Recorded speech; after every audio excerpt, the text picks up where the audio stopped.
예, 오늘 하나님의 말씀 강하고 담대하며 여호와를 바랄지어다 라는 제목으로 시편 27편 다윗의 시를 통하여 하나님의 말씀을 함께 은혜 나누고자 합니다.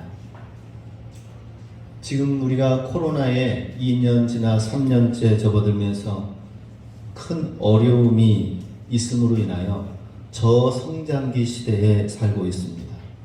저성장기 시대에 반복되는 일상 속에 살면서 자아의 의미를 찾는 그러한 발걸음들이 많이 있습니다. 불황을 맞이한 사람들은 어떻게 해서든지 절약하면서 이 어려움을 이겨나갈 수 있을까 해서 이런 일도 있다고 합니다. 영원으로 일주일 살기. 일주일을 한 푼도 쓰지 않고 살아보려고 하는 그런 일도 있고요. 무지출 챌린지, 하나도 지출시키지 않고 한번 살아보자 라고 하는 그런 전략 습관화 미션 수행하는 프로젝트도 생겼다고 합니다.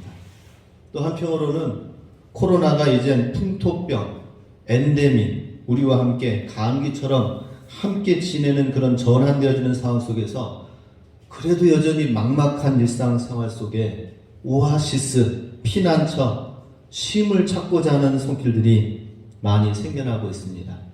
자신만의 오아시스를 찾기 위하여서 시골 오아시스라는 것이 생겨나고 있습니다.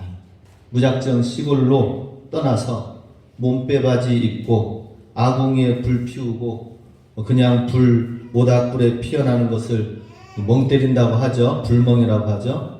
시골에 여행을 하면서 그러면서 농촌 체험을 하면서 시골 오아시스 그걸 통하여서 자기 자신의 삶의 피난처를 또 삼고자 하는 모습들도 있습니다. 또 아산 외암 민속마을에는 주로 50대 이상이 즐겨 찾던 곳이라고 하는데 요즘에는 20대 30대 MZ세대들이 방문을 한다고 합니다.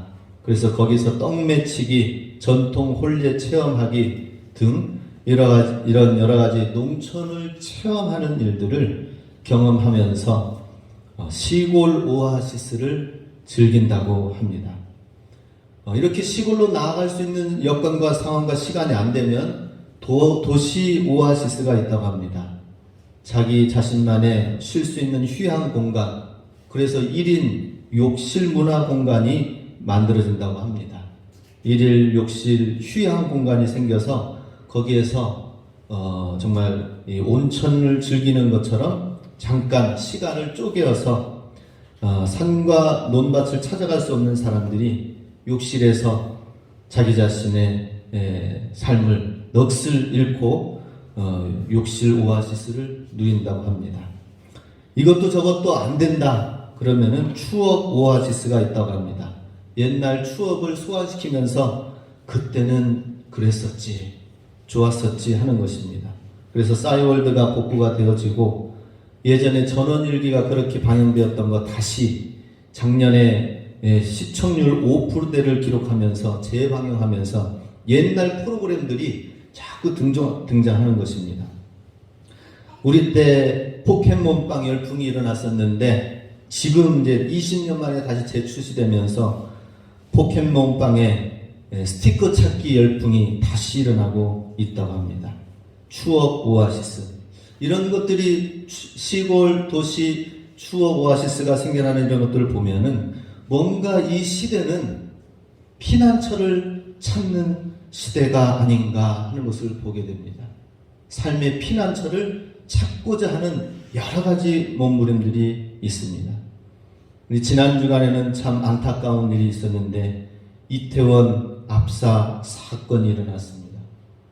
수많은 사람들이 너무 몰려서 피난처가 없는 거예요. 피할 곳이 없는 거예요.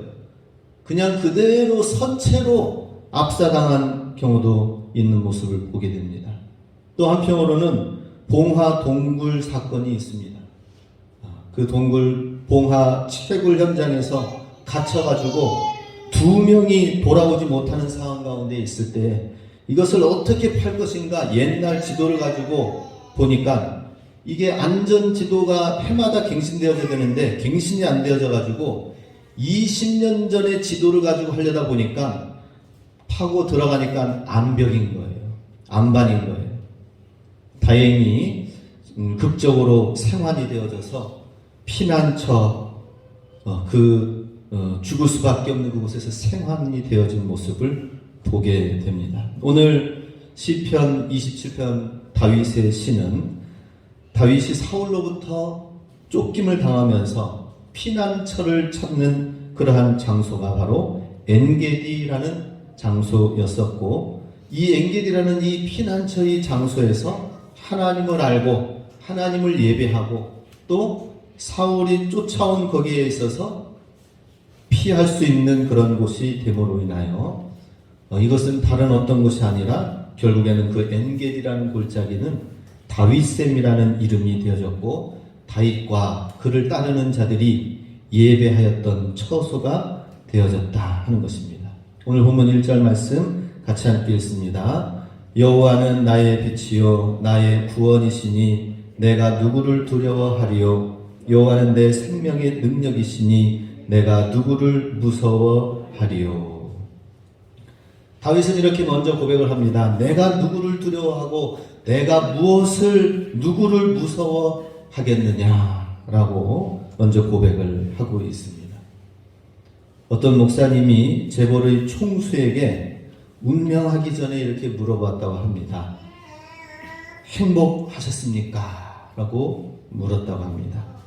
그랬더니 그분이 이야기를 합니다. 나는 삶을 두려움과 염려 가운데 살았습니다. 라고 하는 거예요. 재벌 총수가 많은 것을 가지고 있다 하더라도 여전히 삶 가운데는 두려움과 염려가 가득하였다라고 대답을 했다고 하는 거예요.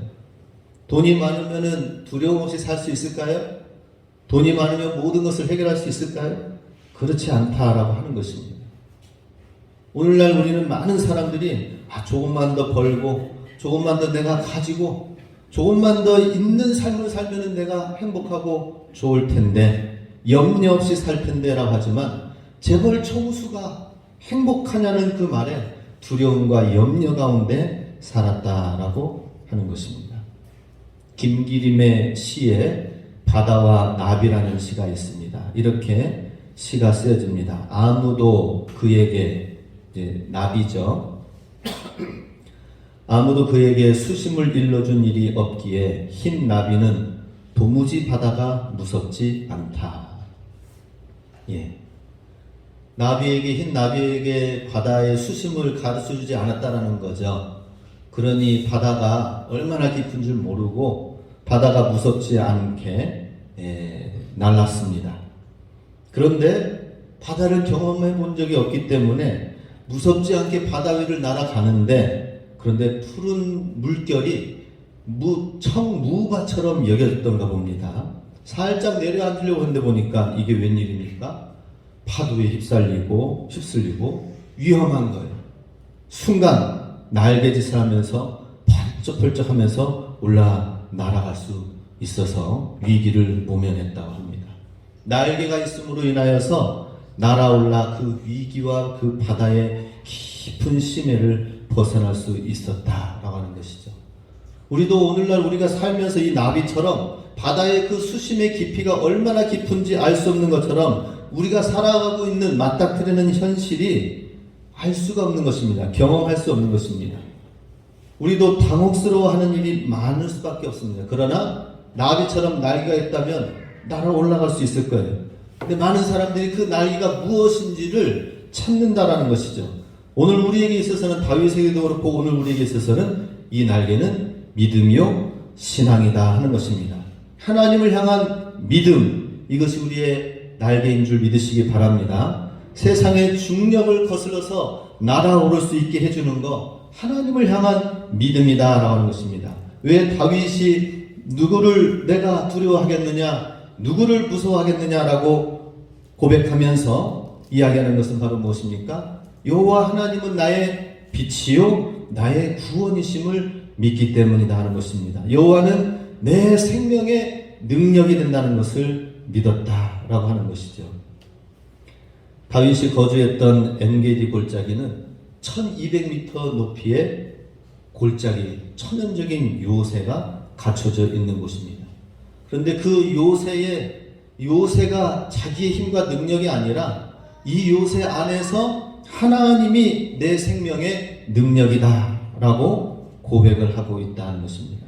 삶의 모든 힘들고 어려운 공격으로부터 지켜지게 하는 것은 이 요새 바위덩어리가 아니라 바로 여호와는 내 생명의 능력이다 라고 하나님을 향한 믿음의 고백을 하고 있습니다. 이것은 하나님과의 관계가 어떻게 정립이 되느냐에 따라서 위기의 상황들을 아무 두려움 없이 대처해 나갈 수 있다라고 하는 것입니다. 2절 3절 같이 있습니다. 악인들이 내 살을 먹으려고 내게로 왔으나 나의 대적들 나의 원수들인 그들은 실족하여 넘어졌도다. 군대가 나를 대적하여 침칠지라도 내 마음이 두렵지 아니하며 전쟁이 일어나 나를 치려 할지라도 나는 여전히 태연하리로다. 하나님을 향한 믿음, 이것이 있기 때문에 어떻게 구체적으로 다윗은 고백하고 있습니까? 악인들이 내 살을 먹으려고 내게로 왔지만은 역전의 시간이 왔다는 거죠. 나의 대적들, 나의 원수들인 그들은 실족하여 넘어졌도다. 이런 이야기는 성경의 다른 곳에도 많이 있습니다.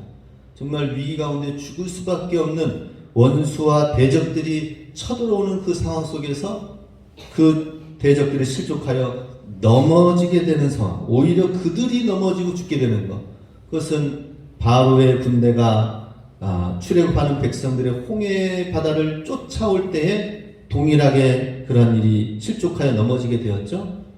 오히려 이스라엘 백성들을 잡으려고 했던 그 사로잡으려고 했던 존재가 사로잡힘을 당하는 그러한 일이 홍해 바다 가운데에서 일어나게 되었습니다.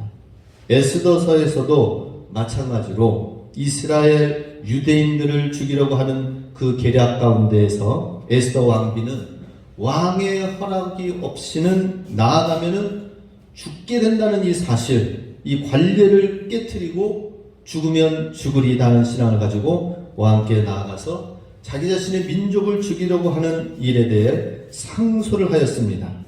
유대의 민족 모르드게를 죽이기 위하여서 하만이 만들었던 참수형 틀에 도리어 하만 자신이 매어 달리고 대신 유대 민족은 구원을 얻게 되었다 하는 이야기가 에스더서에도 나오고 있습니다. 하나님의 반전의 역사, 이러한 것이 성경 곳곳에 말씀을 하고 있습니다. 다윗도 마찬가지로 오히려 위기 가운데에서 하나님이 내 생명의 능력이 되심을 믿을 때에 이러한 사실을 역전의 반전의 역사를 경험한 것을 보게 됩니다. 로마가 통치하던 지중해 세계는 팍스 로마나 로마의 평화라는 이야기가 있습니다. 로마 시민이 평화롭게 살기 위하여서 로마의 평화는 다른 사람들을 희생시키는 체제 가운데에서 로마의 평화를 이루었습니다. 그런데 그에 대항하여 하나님의 복음은 하나님의 통치 안에 오히려 연약한 자들을 소중히 여기고 섬기면서 그러면서 오는 하나님의 평화를 복음을 전하였었던 것입니다. 그래서 로마가 강력하게 군대를 파견하기 위해서 만드는 로마의 왕의 길들이 있습니다. 모든 길은 로마로라는 그 말처럼 군대를 파견하여서 다스리고 점령하려고 했던 로마의 군대는 동쪽으로 군대를 보낼 때에 하나님께서는 반전으로 복음을 서쪽으로 진군시켜서 하나님의 복음으로 말미암은 하나님의 반전의 역사가 로마의 군대의 동쪽 동진과 반대되는 하나님의 역사를 그 시기에 써내려간 것을 보게 됩니다. 우리 하나님을 믿으면 반드시 반전과 역전의 역사가 있는 것을 보게 됩니다. 그것이 반전의 골짜기, 바로 엔게디다라고 하는 것이죠. 엔게디에서 바로 하나님께 예배의 처소를 삼고 하나님과의 깊은 관계를 갖는 그 시기가 되어졌을 때 하나님께서는 엔게디에서 바로 역전과 반전의 시간을 가졌습니다. 4절 같이 있습니다. 내가 여호와께 바라는 한 가지 일을 구하리니 곧 내가 내 평생에 여호와의 집에 살면서 여호와의 아름다움을 바라보며 그의 성전에서 사모하는 그것이라. 여호와의 집에 거하며 사는 것, 이것이 내 평생에 바라는 것이다 라고 다윗은 고백을 하고 있습니다. 하나님의 성전을 사모했다는 것은 하나님 앞에 예배 드리는 것을 간절히 사모하였다라고 하는 것이죠. 여호사밧 왕도 그랬죠. 전쟁의 시기에 앞서서 오른쪽에 군대를 배치하고 여호사밧은 말하였습니다. 노래하는 자들은 어디 있느냐? 하나님을 찬양하고 예배하는 자들은 어디 있느냐라고 하면서 하나님의 성가대, 노래, 찬양대 하는 자들을 앞에 세웠다라고 하는 것이죠. 군대의 전초 부대의 군대의 맨 앞에 하나님을 노래하는 자들을, 찬양하는 자들을 세웠습니다. 그렇게 하나님을 찬양할 때에 하나님께서 그들을 위해 싸우셨다 하는 것이죠. 예배하는 자에게 승리를 주셨고 또 예배를 사모하는 것이 무엇인지를 보여주고 있습니다. 오늘날 많은 사람들이 시골, 도시, 추억, 오아시스, 자기의 피난처를 찾고 있는 이 시대에 우리의 피난처는 어디가 되겠습니까? 바로 하나님 영적 오아시스, 주의 성전, 예배의 처소, 하나님 임재 앞에가 되어야 된다라고 하는 것입니다. 지난 주간부터 11월 1일부터 22일까지 다니엘 기도회를 3주 동안 하고 있습니다. 3주 동안이 짧은 시간일까요? 긴 시간일까요? 금방 지나갈 것 같아요. 제 생각에. 기도 시간과 이 말씀 시간이 또 좀 지루하다 생각되는 분들은 왜 이렇게 시간이 안 가나 생각할지 모르겠지만은 일주일이 너무 금방 지나간 것 같아요.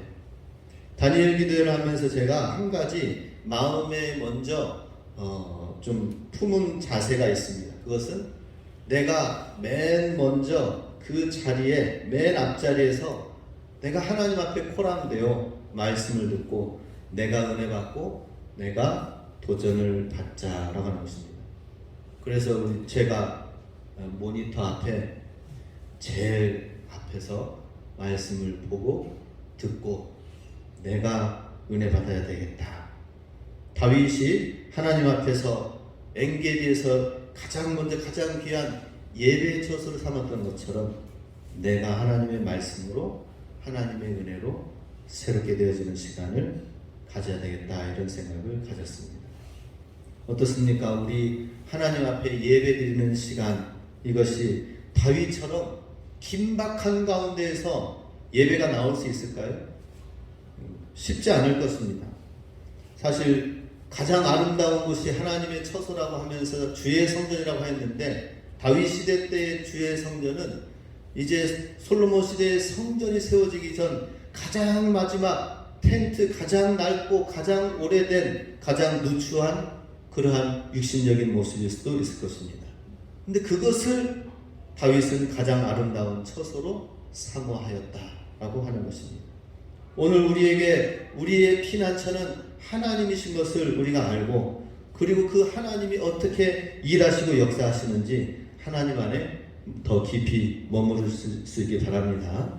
우리 5절 6절도 같이 읽습니다. 여호와께서 환난 날의 나를 그의 초막 속에 비밀히 지키시고 그의 장막 은밀한 곳에 나를 숨기시며 높은 바위 위에 두시리로다. 이제 내 머리가 나를 둘러싼 내 원수 위에 들리리니 내가 그의 장막에서 즐거운 제사를 드리겠고 노래하며 여호와를 찬송하리로다. 엔게디 그 환난 날에 나를 그의 초막 속에 비밀히 지키신다. 사실 이 엔게디 지역에 있는 이곳은 동굴만 하더라도 3,000여 개가 된다고 합니다. 그 정도로 바위 사이에 엄청난 피난처가 있지만은 지금 다윗이 5절에서 무엇이라고 고백합니까? 환난 날의 나를 그의 초막 속에 비밀히 지키시고 그의 장막 은밀한 곳에 나를 숨기셨다. 동굴이 아니라 하나님 안에 거하였다라고 하는 것입니다. 하나님을 신뢰하는 것이 가장 큰 영적 전쟁의 준비의 자세가 된다라고 하는 것이죠. 그러면서 그 안에서 거하면서 다윗이 한 것은 바로 오늘 제목처럼 여호와를 바라고 여호와 하나님을 찾는 것이었습니다. 7절, 8절, 9절 또 있습니다. 여호와여 내가 소리내어 부르짖을 때에 들으시고 또한 나를 긍휼히 여기사 응답하소서. 너희는 내 얼굴을 찾으라 하실 때에 내가 마음으로 주께 말하되 여호와여 내가 주의 얼굴을 찾으리이다 하였나이다. 주의 얼굴을 내게서 숨기지 마시고 주의 종을 노하여 버리지 마소서. 주는 나의 도움이 되셨나이다. 나의 구원의 하나님이시여 나를 버리지 마시고 떠나지 마소서. 그 하나님 앞에서 예배드리며 기도한 내용이 바로 오늘 7절, 8절, 9절 여기에 소개되어지고 있습니다. 다윗이 그렇게 간구하고 예배하며 드린 그 탄원한 간절한 기도는 무엇입니까? 주의 얼굴을 찾는 것이었습니다. 하나님의 얼굴을 간절히 찾는데 그 찾는 이유는 무엇이냐면 그 얼굴을 내게서 숨기지 마시고 주의 종을 노하여 버리지 마소서. 하나님의 얼굴을 내가 보게 하시고 하나님이 나를 버리지 않게 하여 주시옵소서. 왜 그러느냐 하면은 사울을 볼 때에 사울은 너무나도 자기보다 더 다윗보다 더 완벽하였습니다. 키도 사람들 어깨만 하고 정말 이스라엘 초대 왕이라고 할 정도로 인정할 만한 사람이었지만은 그러나 어떻게 되었습니까? 하나님이 그 사울왕을 버리셨습니다. 교만하였기 때문이죠. 하나님 없이도 왕으로서 지냈기 때문이다 하는 것입니다. 다윗이 구한 것은 하나님 없이는 내가 다른 어떤 것도 될 수가 없다라는 하나님 앞에서 나를 버리지 마소서라는 겸손한 기도를 구하였다라고 하는 것입니다. 오늘날 대한민국은 점점 피곤해져가고 지쳐가고 있는 것을 보게 됩니다. 이태원 사건을 통하여서 할로윈 축제 압사 사고가 일어날 줄을 누가 상상을 했겠습니까? 그로 인해서 지금 파장되어지는 상상도 못한 일이 생겨나고 정치권이 얼마나 소란스럽게 또 다시 되었습니까? 제발 이 나라가 조용하게 참 평화롭게 살 수 있는 날이 언제입니까? 그리고 근조 표시 이것을 했느냐 안 했느냐 하면서 이거 가지고 보면은 또 이태원 사건이 참사냐 사건이냐 이런 것으로 하나하나 따져 들어가는 것을 볼 때에 이야 우리나라는 도저히 평화를 취하고 싶어도 취하지 못하는 나라가 될 것이다. 이런 생각을 가져봅니다. 이 세상은 점점 더 똑똑해지고 글자 하나하나 판단하고 또 대항하고 점점 날카로워지면서 사람들도 날카로워지고 피곤해져 가고 있습니다. 우리의 신앙도 하나님 앞에서 피곤해져 가는 경우도 있습니다. 하나님 앞에서 너무 내가 스스로 똑똑해져서 하나님의 말씀을 오늘 나의 레마의 말씀으로 내게 주시는 말씀으로 받아들여야 되는데 하나님 말씀이 들려오지 않는 것입니다. 나의 생각, 나의 계획, 내 모든 것으로 인하여서 하나님의 말씀이 헛똑똑 세상 가운데에서 점점 세상의 지식과 경험은 늘어나지만은 하나님의 말씀이 레마의 말씀으로 되어지지 않으니 우리의 신앙도 피곤해져 간다 하는 것입니다. 예배 드리면 뭘 해? 기도하면 뭘 해?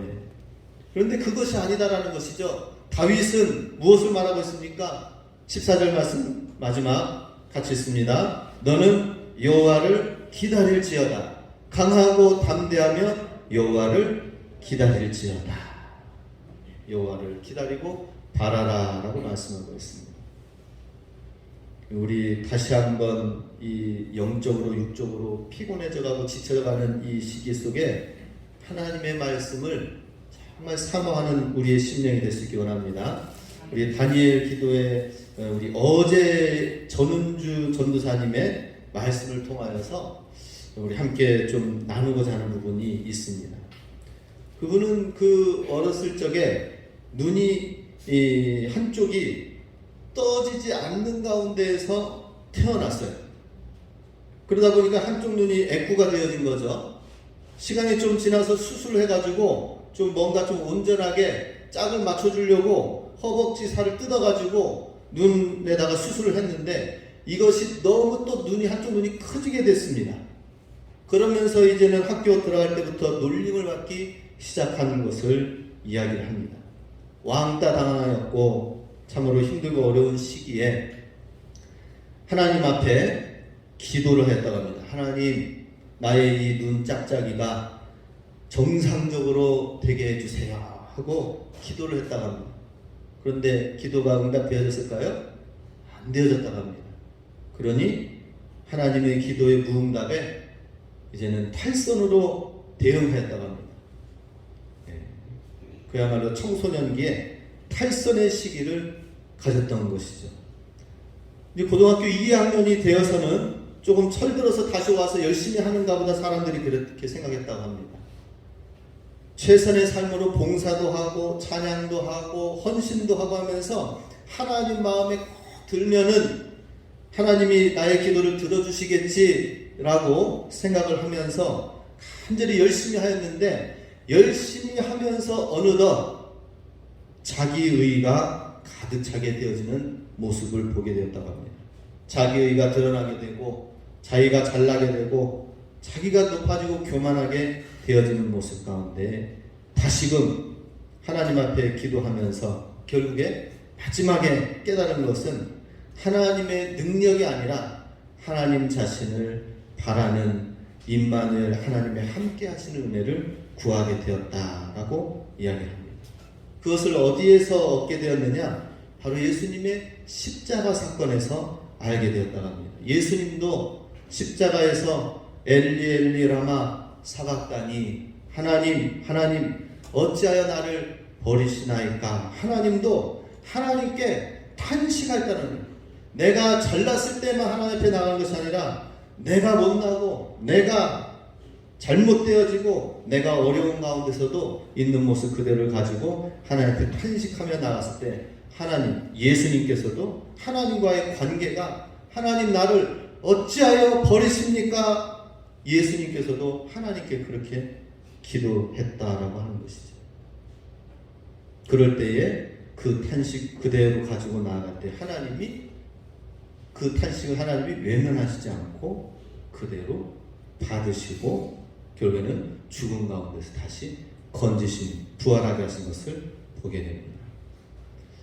우리도 곰곰이 생각해 보면은 우리 하나님 앞에 우리의 있는 것을 실제적으로 드리면서 하나님을 바라지 않는 것 같아요. 하나님 앞에 있는 우리의 있는 모습을 그대로 탄식하고 쌓여있는 것 좀 하나님 앞에 풀고 하나님 앞에 원망도 하고 기도하면서 그러면서 나가야 되는데 너무 우리는 점잖게 하나님 앞에 신앙생활을 하는 것 같아요. 그러다 보니까 어떻게 돼요? 풀어지지 않고 해결되지 않고 여전히 쌓여 있습니다. 여전히 폭발할 것 같아요. 여전히 하나님이 아닌 다른 오아시스, 다른 피난처를 삼는 거예요. 그게 아니라 하나님이 우리의 오아시스, 하나님이 우리의 피난처가 되시도록 우리 예수님의 기도처럼 하나님 어찌하여 나를 버리시나이까? 하나님 앞에 나와서 기도하시기 바랍니다. 하나님 앞에 여호와 하나님을 구하시기 바랍니다. 하나님 앞에서 하나님께 기도하고 탄식하면서 여호와를 기다리라라고 말씀을 하고 있습니다. 그래서 이 전도사님이 기다리면서 깨달은 것은 임마누엘 하나님이 나와 함께 하신다라고 하는 것을 깨닫게 됐습니다. 그래서 다른 어떤 것이 아니라 하나님 한 분만으로 만족되어진 심령이 되었다라고 하는 것이죠. 오늘도 우리 다니엘 기도회가 진행되어지고 있는데 어느 곳에 있든지 하나님 앞에 기도하면서 간절히 여호와 하나님을 기다리는 시간이 될 수 있기 바랍니다. 기다리면서 우리 하나님 앞에 이 날마다 뉴스가 나오죠. 그 뉴스를 가지고 하나님 앞에 나아가기 원합니다. 하나님을 바라고 기다리기 원합니다. 그리고 하나님의 함께 하심을 우리가 믿고 나아가시기 바랍니다. 다윗은 바로 이와 같이 엔게디 골짜기에서 하나님을 기다리고 바라면서 나아갈 때에 사울 왕을 죽일 수 있는 그 상황이 올 때에도 죽이지 아니하고 기름 부음 받은 자를 그대로 인정하면서 구원 살 수 있도록 하였을 때에 사울이 제 발로 뉘우치고 다시 돌아간 것을 보게 됩니다. 하나님의 구원은 어떻게 이루어지는 것일까요? 우리 하나님을 기다리고 하나님을 바라는 것에서부터 시작되어지고, 그로 인하여서 그 사건과 그 문제를 놓고 기도하고 기다리면서 결국에는 우리가 하나님을 알게 되고 하나님이 어떤 분이신지를 깨닫게 된다 하는 것입니다. 우리 이 한 주간 또 다니엘 기도회, 또 기도의 시간에 우리가 또 함께 나아가기 원하고요. 또 우리 하루 중에 하나님과 함께 가장 사모하는 시간은 하나님께 예배하는 시간이다라는 사실을 알고 나아가면서 우리 한 주간 이 사회를 품고 또 우리 교회를 품고 이 지역을 품으면서 기도하면서 하나님의 응답하심을 기다리고 하나님의 함께하심을 우리가 친히 깊이 경험하실 수 있게 주님의 이름으로 축복합니다.